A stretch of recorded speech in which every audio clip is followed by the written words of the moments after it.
Hyderabad disaster response assets monitoring and protection force.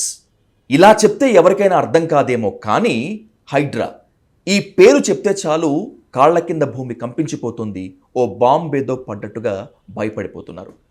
ఆక్రమించిన వారు, కబ్జా చేసిన వారు భయపడ్డారంటే ఒక అర్థం ఉంది, కానీ సక్రమంగా భూములు కొనుక్కున్నటువంటి వాళ్ళు కూడా మన భూమి కరెక్టేనా, లీగలా, ఇల్లీగలా అని చెప్పి దస్తావేజులను 1కి 2 సార్లు చెక్ చేసుకుంటున్నారంటే హైడ్రా ఏ స్థాయిలో భయకంపం, భూకంపం పుట్టిస్తుందో కొత్తగా చెప్పుకోవాల్సినటువంటి అవసరం లేదు. ఇలాంటి నేపథ్యంలోనే హైడ్రా పరిధి ఎంత, హైడ్రా కూల్చివేతలు న్యాయమైనవేనా, ఒకవేళ కూల్చివేయాలంటే ఎలా కూల్చివేయాలి, దాని తర్వాత లీగల్గా ఎలా ప్రొసీడ్ అవ్వాలి, ఇలాంటి ఎన్నో ప్రశ్నలు, సందేహాలు వెంటాడి వేధిస్తున్నటువంటి నేపథ్యంలో హైడ్రా పరిధి గురించి, దాని తర్వాత వచ్చేటువంటి న్యాయపరమైన చిక్కుల గురించి ఇన్ డీటెయిల్గా చర్చిద్దాం.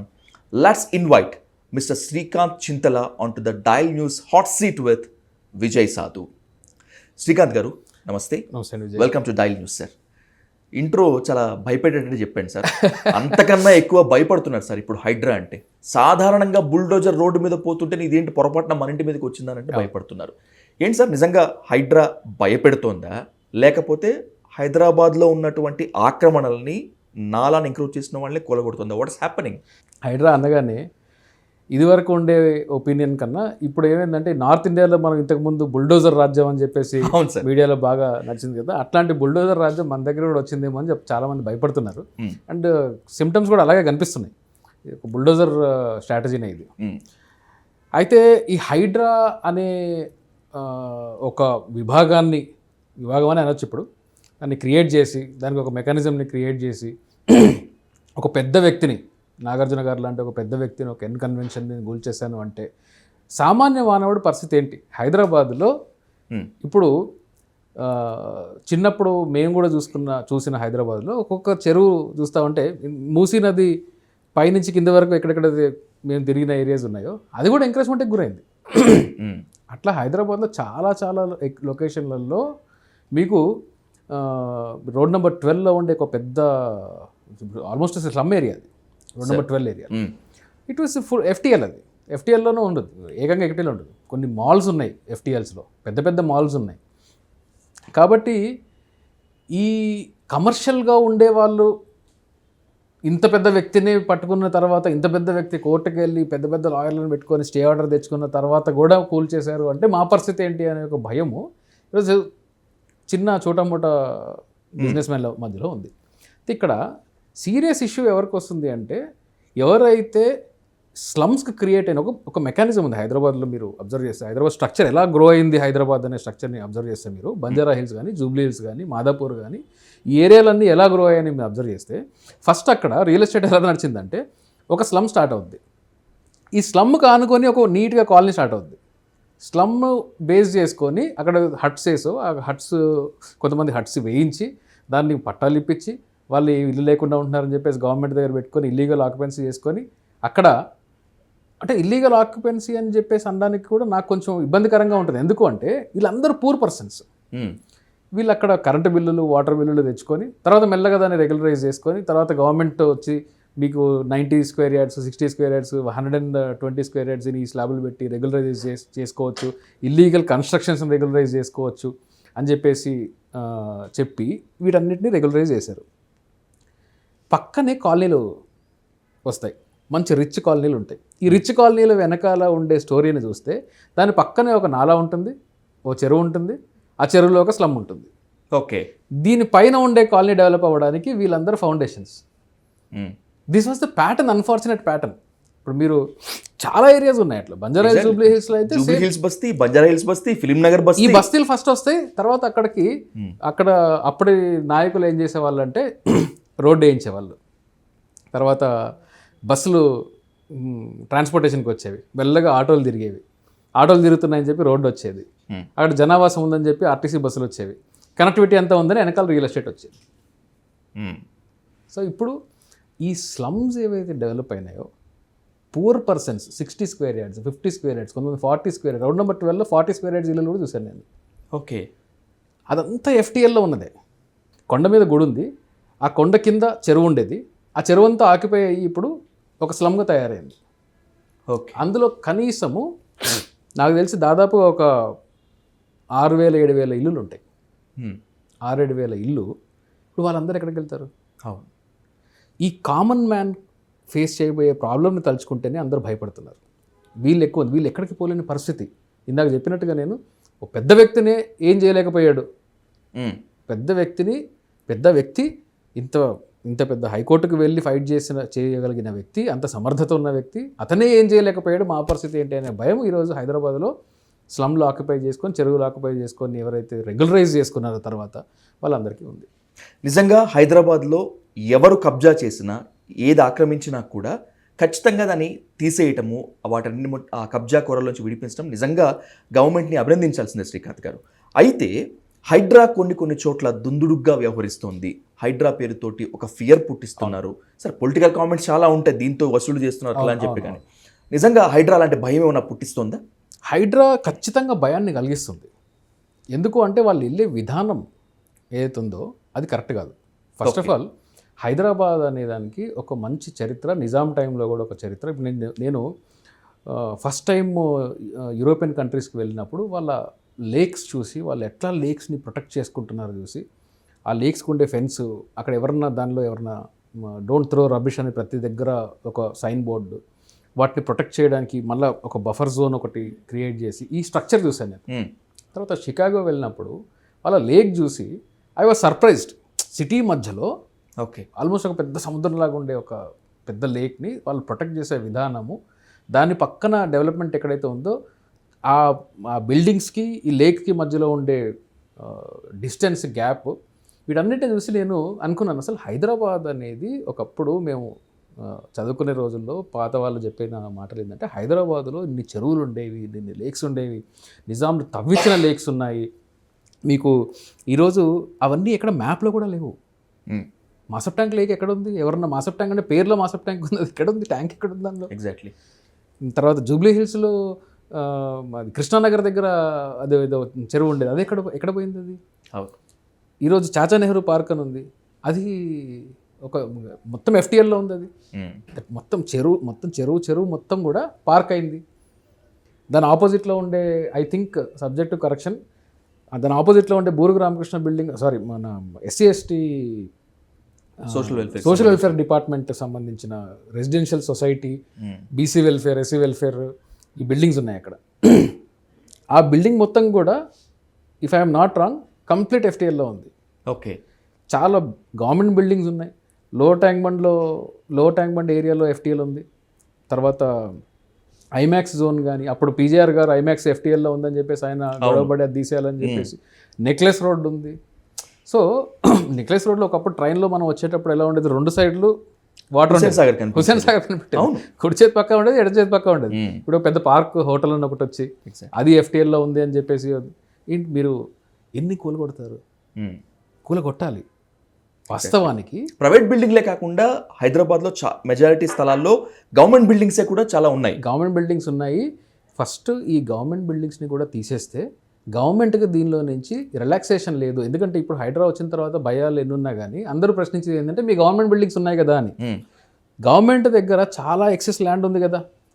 అవును, గవర్నమెంట్ దగ్గర వేకెంట్ ల్యాండ్స్ చాలా ఉన్నాయి కదా. యాజ్ యూ సెడ్ దట్ చాలా బిల్డింగ్స్ ని తీసుకొని వెళ్ళి అక్కడ పెట్టండి. Exactly sir. చాలా మంది రేజ్ చేస్తున్నటువంటి క్వశ్చన్ ఇదే, సర్కాస్టిక్ గా అడుగుతున్నది కూడా ఇదే. ఎస్, హైడ్రా అంటే ఆక్రమణల కూల్చివేత, చెరువులు సంరక్షించుకోవటం. ఓకే, మీ గవర్నమెంట్ యొక్క లక్ష్యం మంచిదే, రేవంత్ రెడ్డి గారి ఆలోచనలో పుట్టినటువంటి ఆ ఆశయం మంచిదే. ముందు మీ గవర్నమెంట్ ఎక్కడైతే బిల్డింగ్స్ FTLలో బఫర్ జోన్లో ఉన్నాయో వాటిని కూల్చొచ్చు కదా, మీకు ఎక్కడుంది నైతికత అని చెప్పంటున్నారు. Is it legal valid? Legally valid, absolutely valid. ఎందుకు అంటే మీకు డాక్టర్ అంబేద్కర్ గారు కాన్స్టిట్యూషన్ అసెంబ్లీ డిబేట్స్లో ఒక వండర్ఫుల్ మాట చెప్పారు. ఆయన ఏమంటారంటే, a thing which is wrongly settled is unsettled and it should be resettled. Okay, అంటే ఒక అంశము, ఒక చట్టమైనా కానివ్వండి, జడ్జ్మెంట్ అయినా కానివ్వండి, ఏదైనా కానివ్వండి, ఇట్ ఈస్ రాంగ్లీ సెటిల్డ్. అంటే రాంగ్లీ సెటిల్ ఏంటంటే అసలు సెటిల్ అవ్వలేదని అర్థము, కాబట్టి వీటిని మళ్ళీ రీసెటిల్ చేయాలి ఓకే అనేది ఒక లీగల్ ప్రిన్సిపల్. ఇప్పుడు దీనికి అప్లై చేసి చూడండి. హైదరాబాద్లోని ఎంక్రోచ్మెంట్లు ఏవైతే జరిగాయో, చెరువులు ఏవైతే ఆక్రమణకు గురయ్యాయో, అది ప్రభుత్వం చేసినా, ప్రైవేట్ వాళ్ళు చేసినా, కార్పొరేట్లు చేసినా, తెలిసి చేసినా, తెలియక చేసినా తప్పే. వన్స్ తప్పు జరిగింది అంటే it is wrongly settled and it should be resettled. Okay.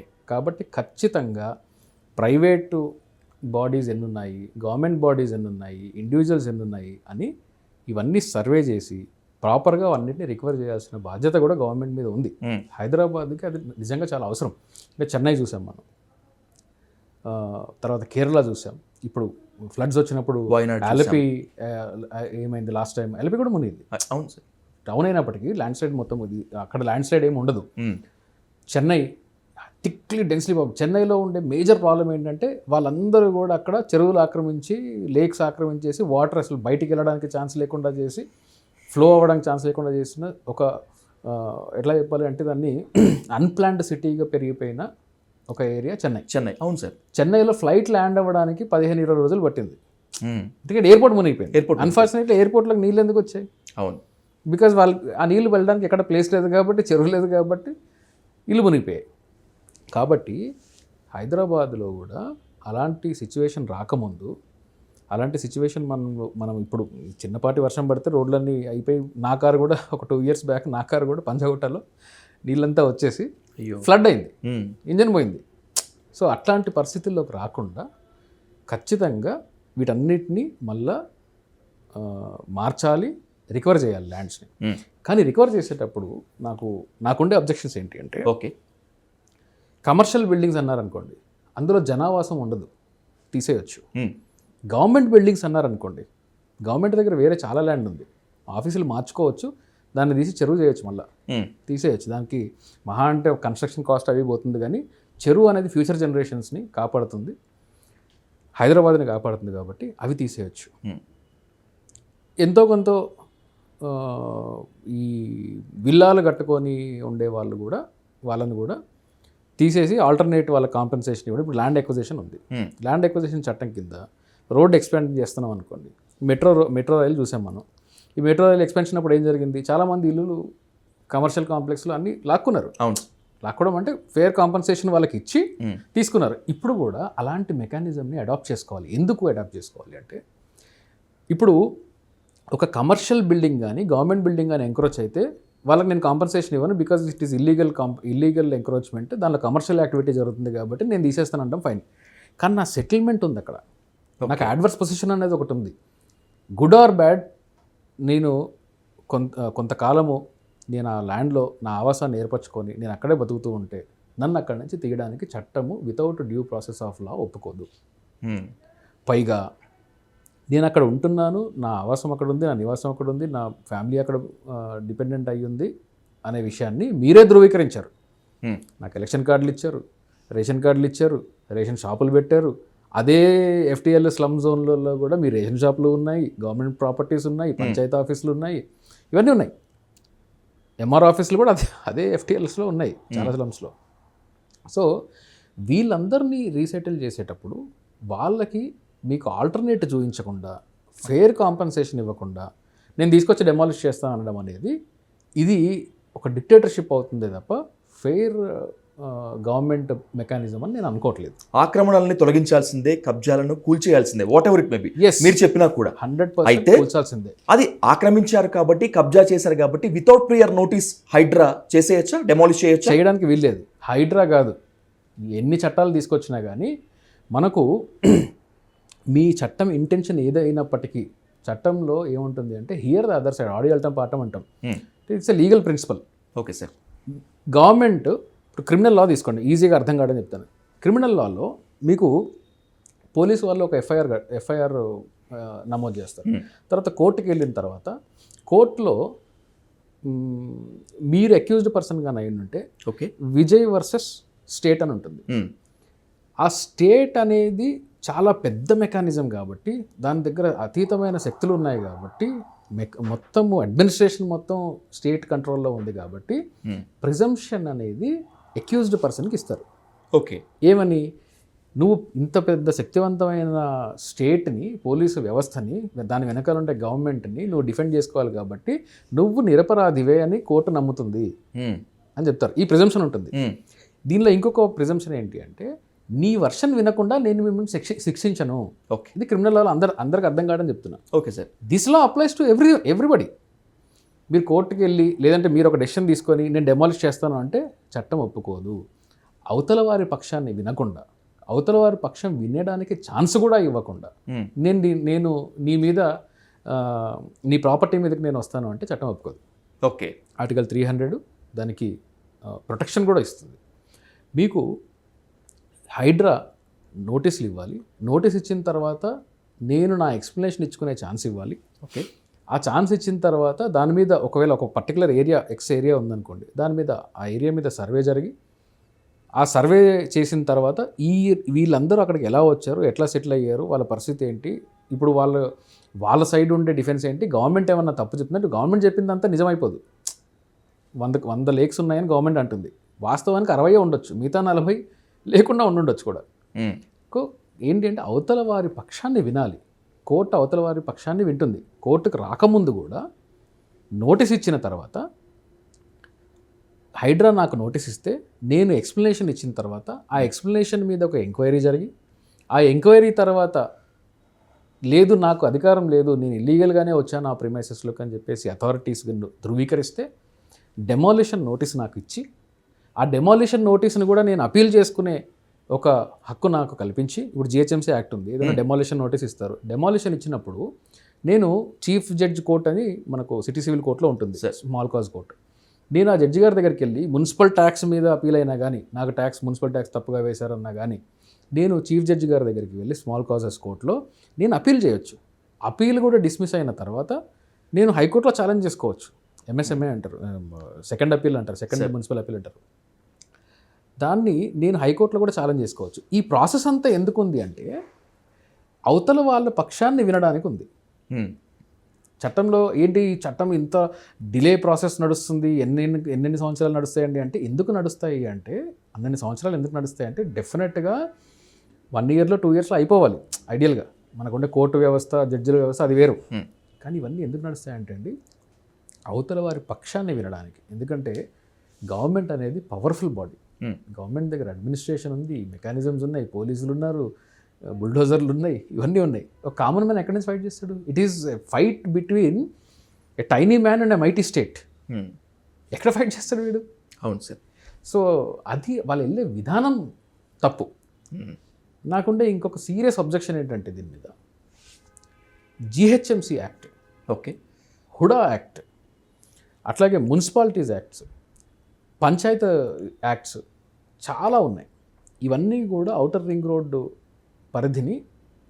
పరిధిలో కూడా ఈ చట్టాలన్నీ వస్తాయి. గ్రేటర్ హైదరాబాద్ మాత్రమే కాకుండా జిహెచ్ఎంసీ పరిధి కాకుండా హుడా పరిధి ఉంది, వేరే చట్టాలు కవర్ అయి ఉన్నాయి. 2000 యాక్ట్ ఒకటి వాటర్ బాడీస్ని ప్రొటెక్ట్ చేయడానికి, రీసెంట్గా 111 జీవో ఉంది. వీటన్నిటినీ కూడా ఓవర్ రైడ్ చేసే ఎఫెక్ట్ని మీరు హైడ్రా ద్వారా తీసుకొని వచ్చి ఈ హైడ్రాకి ఉండే చట్టబద్ధత మీదనే ఒక క్వశ్చన్ మార్క్ ఉంది నాకు. ఓకే. బికాజ్ చట్టాల్లో సవరణలు చేయకుండా, ఒక గెజెట్ పాస్ చేయకుండా, ఒక కాంక్రీట్ చట్ట రూపంలో దీన్ని తీసుకురాకుండా ఒక జియో ఇచ్చి దీనికి వెళ్ళలేని అధికారాలు నేను ఇస్తున్నాను అంటే మరి ఒక జియోకి ఒక స్టాట్యుటరీ బాడీకి మధ్యలో కాన్ఫ్లిక్ట్ ఉంటే ఏది ప్రివేల్ అవుతుంది? ఆబ్వియస్గా స్టాట్యుటరీ బాడీయే, ఆబ్వియస్గా స్టాట్యూటే. సో కాబట్టి మీరు చట్టంలో సవరణలు చేయకుండా తీసుకొచ్చిన హైడ్రాని మీ ఉద్దేశము, మీరు టార్గెట్ చేసిన ఏరియాస్ ఇవన్నీ కరెక్ట్ అయినప్పటికీ నేను ఒక లెజిటిమేట్ క్వశ్చన్ అడుగుతాను. ఓకే, ముఖ్యమంత్రి గారిని కాదు, నేను ఒక లీగల్ క్వశ్చన్ అడుగుతున్నాను. వాస్తవంగా నిజంగానే మీకు ఇది లీగల్ ప్రొసీజర్లో తీసుకోవాలని ఉందా, లేదంటే ఒక పొలిటికల్ వేలో నేను నా పేరు కోసమో లేకుంటే పొలిటికల్ లబ్ధి కోసమో బెదిరించడం కోసమో అందరూ అనుకునే అపోహలు ఏవైతే ఉన్నాయో, అందరూ అనుకునే విధంగా ఏదైతే ఉందో దానికోసం చేశారా? ఎందుకు అంటే ఈ లెజిటిమేట్ డౌట్ నాకు ఎందుకు వస్తుంది అంటే గవర్నమెంట్ దగ్గర పూర్తి మెషినరీ ఉంది. చట్టాన్ని ఎలా సవరించాలో తెలుసు గవర్నమెంట్కి, ఏ చట్టాల్లో సవరణలు చేయాలో తెలుసు, అంతకుముందు ఏ చట్టాలు హైడ్రాకి అడ్డుపడతాయో తెలుసు. ఇవన్నీ చేయకుండా మీరు రేపు కోర్టుకు వెళ్తే ఈజీగా బహుశా హైకోర్టు ఆమోదించని విధంగా మీరు హైడ్రాని తీసుకొని వచ్చారు అంటే మీ ఇంటెన్షన్ ఏంటి? హైడ్రాకు చట్టబద్ధత కల్పిస్తాము అని గవర్నమెంట్ చెప్తుంది. And by the same way అతి త్వరలో హైడ్రా కోసము ఒక పోలీస్ స్టేషన్ని కూడా నిర్మిస్తామని చెప్పి కూడా చెప్తోంది. అన్నింటికీ మించి హైడ్రాకి ఫుల్ పవర్స్ ఇవ్వడంతో పాటు హైదరాబాద్ రాజ్యసభ ఎంపీ అనిల్ కుమార్ తన ఎంపీ ల్యాడ్స్ నుంచి 25 లక్షలు హైడ్రాకు డొనేట్ చేశారు. అంటే ఇప్పుడు ముఖ్యమంత్రి ఆలోచనల నుంచి పుట్టింది కాబట్టి ఒక ఎంపీ డొనేట్ చేశారు అని కాకుండా HYDRAA was form through a GO, ఒక గవర్నమెంట్ ఆర్డర్ వల్ల హైడ్రాకు చట్టబద్ధత వచ్చినట్లు కాదా? సి హైడ్రాకి government order is also law, కానీ చట్టంలో ఉండే వివిధ ప్రావిజన్స్కి కాన్ఫ్లిక్ట్ ఉన్నప్పుడు చట్టంలో ఏదైతే ఇంతకుముందు జిహెచ్ఎంసీ యాక్ట్లో కానీ హుడాలో కానీ దీనిలో వేరే వేరే చట్టాలు ఏవైతే అప్లికబిలిటీ ఉన్నాయో, ఈ వాటర్ బాడీస్ మీద అప్లికబుల్ అయ్యే చట్టాలు ఏవైతే trees and water body acts అని ఒకటి 2000లో ఉంది సార్, ఇది ఉందో, వీటన్నిటినీ వైలేట్ చేసే విధంగా, ఓవర్ రైడ్ చేసే విధంగా ఆ యాక్ట్స్లో ఎటువంటి సవరణలు చేయకుండా తీసుకొచ్చిన జీవో చెల్లుతుందా లేదా అనేది నా క్వశ్చన్. ఓకే, ఇప్పుడు నేనేమంటాను, నేను చెల్లదు అంటాను, కోర్టు తేల్చాలి దీన్ని. రేపు పొద్దున జ్యుడిషియల్ స్క్రూటినీలో ఇది పాస్ అవుతుందా అంటే నాకుండే లీగల్ నాలెడ్జ్ ఏం చెప్తుంది అంటే జ్యుడిషియల్ స్క్రూటినీ పాస్ అవ్వకపోవచ్చు అని చెప్తుంది. ఎందుకు? దీని కాన్సిక్వెన్సెస్ అలా ఉన్నాయి కాబట్టి. రైట్ సార్, మీకంటే లీగల్ టర్మినాలజీ ప్రాక్టీస్లో ఉన్నారు కాబట్టి what is Hydra, what is the jurisdiction and what is the power of Hydra అని చెప్పి తెలుసు. హైడ్రా అనే పేరు విన్న తర్వాత చాలామందికి వెంటాడుతున్నటువంటి వేధిస్తున్న ప్రశ్న ఏంటంటే శ్రీకాంత్ గారు, ఫర్ ఎగ్జాంపుల్ నేను ఇంకా ఎగ్జాంపుల్ చెప్పాలంటే హైదరాబాద్ని వరదలు ముంచెత్తినప్పుడు లేకపోతే భారీ వర్షాలు పడినప్పుడు ఒక సర్కాస్టిక్ వీడియో, ఒక సర్కాస్టిక్ పోస్ట్ బాగా వైరల్ అవుతూ ఉంటుంది. అంటే కూకట్పల్లి నిజాంపేటలో ఉండేటువంటి లేక్ వ్యూ రిసార్ట్స్ని చూపిస్తూ చెరువులని కబ్జా చేసేసి మనం ఇల్లు కట్టుకున్నాము, ఇలా వర్షం పడితే ఇళ్లలోకి చెరువులు రావా అని చెప్పి. దీన్నే ఒక ఎగ్జాంపుల్గా తీసుకుంటే శ్రీకాంత్ గారు, నేను గనక కేపీహెచ్పిలో ఒక అపార్ట్మెంట్ కొనుక్కొని ఉంటే నాకు తెలియదు అది ఆక్రమించిందా కబ్జా ఏంటిదా అని తెలియదు. కానీ హైడ్రా ఇప్పుడు ఇమ్మీడియట్గా వచ్చేసి యో పర్చేస్డ్, ఇది ఎంక్రోచ్మెంట్, ఇది ఎఫ్టీఎల్లో ఉంది అని చెప్పి ఇమ్మీడియట్గా కూల కొట్టేయచ్చా? నేను ఒక విక్టిమ్ అవుతానా లేకపోతే నేను అక్యూజ్డ్ అవుతానా? డెఫినెట్గా మీరు అడిగిన మంచి లెజిటిమేట్ క్వశ్చన్ అడిగారు. ఇప్పుడు ఈ పర్చేజ్ చేసిన వాళ్ళు ఎవరైతే ఉన్నారో వీళ్ళు చాలా ఇన్నోసెంట్గా పర్చేజ్ చేసిన వాళ్ళు. వీళ్ళు ప్రజెంట్ ఒక వ్యక్తి ఉన్నాడు, ఈ వ్యక్తి తన ఇల్లు ఎఫ్టీఎల్లో ఉంది. ఈ వ్యక్తి కన్నా ముందు అంటే దాదాపు ఒక 10 ఏళ్ళ ముందు ఇంకొకరు కొనుక్కున్నారు ఓకే ఆ ప్రాపర్టీని. ఆ వ్యక్తి అక్కడికి వచ్చిన టైంలో ఆల్రెడీ ఈ ల్యాండ్స్ని రెగ్యులరైజ్ చేసింది. అంటే ఒక థర్డ్ పర్సన్ ఒక ప్రాపర్టీ ఇల్లీగల్లీ ఆక్యుపై అయింది, తర్వాత రెగ్యులరైజ్ చేసుకున్నారు, ఆర్ రెగ్యులరైజేషన్ కాదండి, ఆక్యుపై చేసుకొని తర్వాత పట్టాలు తీసుకున్నారు. గవర్నమెంట్ ఏదో ల్యాండ్లెస్ పూర్ స్కీమ్ కింద ఏదో ఇచ్చేసింది. ఎఫ్టీఎల్లో కూడా గవర్నమెంట్ ల్యాండ్లెస్ పూర్ స్కీమ్లో ఇచ్చిన ల్యాండ్స్ ఉన్నాయి. Okay sir. సో అవి తీసుకున్న తర్వాత ఆ వ్యక్తి ఇప్పుడు ప్రజెంట్ ఉన్న వ్యక్తికి అమ్మాడు. ఇప్పుడు ప్రజెంట్ ఉన్న వ్యక్తి చేసిన తప్పేంటి? ఇన్నోసెంటే కదా, హీజ్ ఇన్నోసెంట్ అంతే.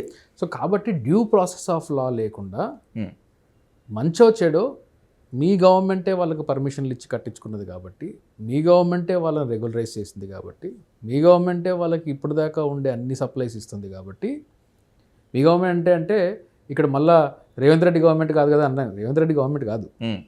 సో గవర్నమెంటే ఇచ్చింది కాబట్టి ఆల్టర్నేట్ చూపించాలి, కాంపెన్సేషన్ ఇవ్వాలి. అదర్వైజ్ వారు చేసే ఏ డెమాలిషన్ అయినా కానీ ఒక పూర్ మ్యాన్ని డిస్ప్లేస్ చేస్తుంది కాబట్టి ఇల్లీగలే అవుతుంది.